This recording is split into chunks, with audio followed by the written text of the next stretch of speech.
People that studied in China rely on their PPTs, and I really hate this because your PPT is perfect for you and your exam, but nothing else.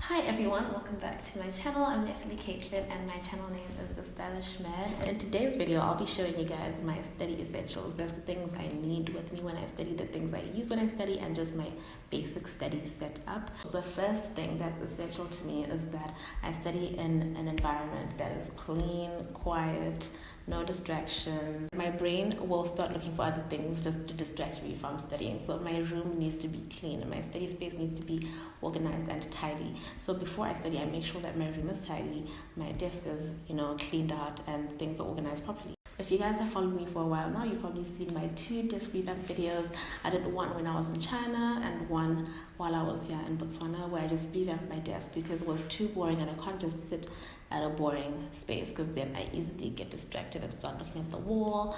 And so I need like a place that's actually conducive for studying. I also obviously need my study space to be next to a charging port so I can charge my laptop. This is my study room, by the way, and I'm actually sitting at my study desk. So as you can see, I have my books here, and then I actually have my laptop and my iPad in front of me, and also the book I was using in the morning. So depending on the study session, I might not have a snack, but I definitely always have something to drink, either coffee, hot water, milk, cold water or something.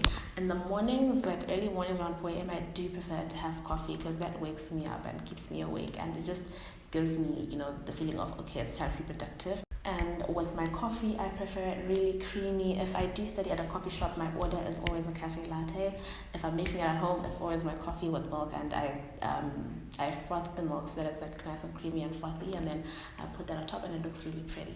I do have a video on my Instagram where I showed you guys how I make my coffee, so do go and watch that if you haven't already, and let me know what you guys think. It's really important that you don't just sit down with no purpose. You need to have a study plan and know what it is that you're working on that day, so that you don't sit and waste time trying to figure out, okay, what should I study today? If you already have a planner, you just know that, okay, today I'm doing postpartum hemorrhage, and then after that I'm going to have to do myocardial infarctions. So having a study planner really helps. If you guys haven't watched my study planner video, I highly recommend that you go and watch it. I will leave a link in the description box as well, so that you guys go and see it after this. Next essential for me is textbooks.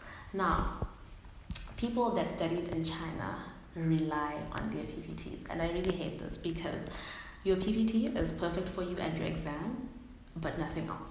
Because your PPT lacks a lot of information that people that are not studying in China, people that are studying back home, wherever, have that you don't have in your PPT. So I prefer to use my PPTs and presentations and PDFs and handouts from the teachers and whatever as just like a guideline of what I need to know for exams and stuff, and then actually use my textbooks for knowledge that I actually need to know as a doctor, or just like in the ward or whatever. Typically for my study sessions, I have 2 textbooks, one that I used when I was in China and one that is used like internationally, so that way I'm getting both the knowledge and it's both in here, and then I use my curriculum and my PPTs as a guideline as to what I need to actually know. This is really effective in the sense that I not only know what I'm expected to know for my exams and school, but I end up knowing what is done where I am and around the world as well. So I highly recommend that when you're studying, you use more than 1 textbook, but not more than 3. What I mean is, don't just rely on one source of information, because what if that information is wrong, or what if it's outdated? Some books explain things better than others, so it's also good to have more than one,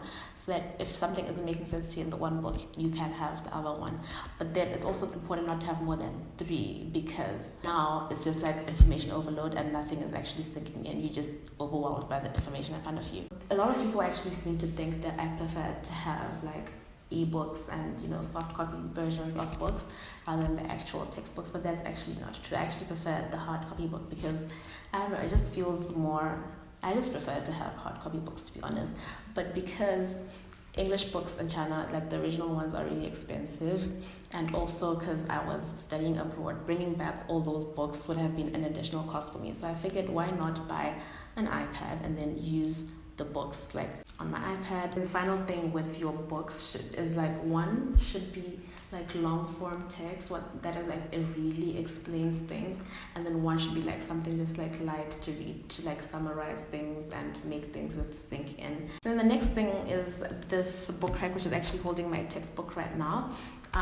It's so essential, you guys. Your desk is really cramped for space, and you're like looking back and forth because you don't have anywhere to put your book, and you can't make it stand because you have nothing to stand it on. So this book stand is really effective because your book is there, it's holding, you can adjust whichever height you want it to stand on, whatever angle you want it to stand at, you know, it's really effective.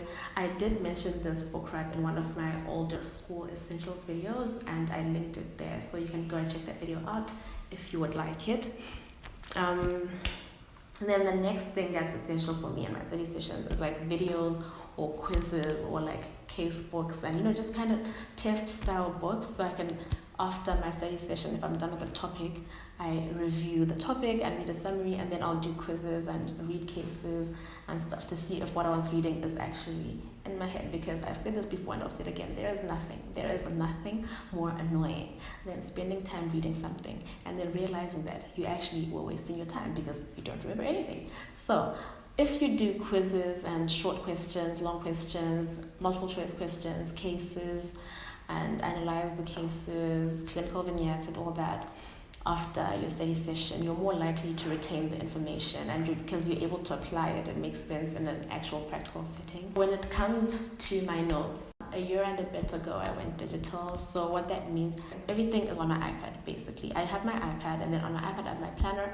which I made in Photoshop and annotated and exported to PDF, and then annotate with my PDF annotator apps on the iPad. And then I also use my iPad to take notes, read books and everything. But I feel like this video would be too long if I went in depth on how I do that, so I'll do that in a separate video, so do look out for that. And so the iPad that I'm using at the moment is the iPad Pro 11-inch and the Apple Pencil. It's convenient because I literally have everything. I can have all my notes from first year to sixth year if I wanted on this one place, and I can always go back to them and edit them. For example, let's say I had my iPad in the ward with me, and then something came up, a topic was discussed, I can easily go back and make a note and add it and edit my old notes. But if I had a literal like hard copy book where I was writing my notes, like handwriting my notes, I either have to go and add a sticky note, or I have to go and cancel it, or I have to write new notes. You get what I'm trying to say? So I don't really like that. So I feel like having the digital version is better.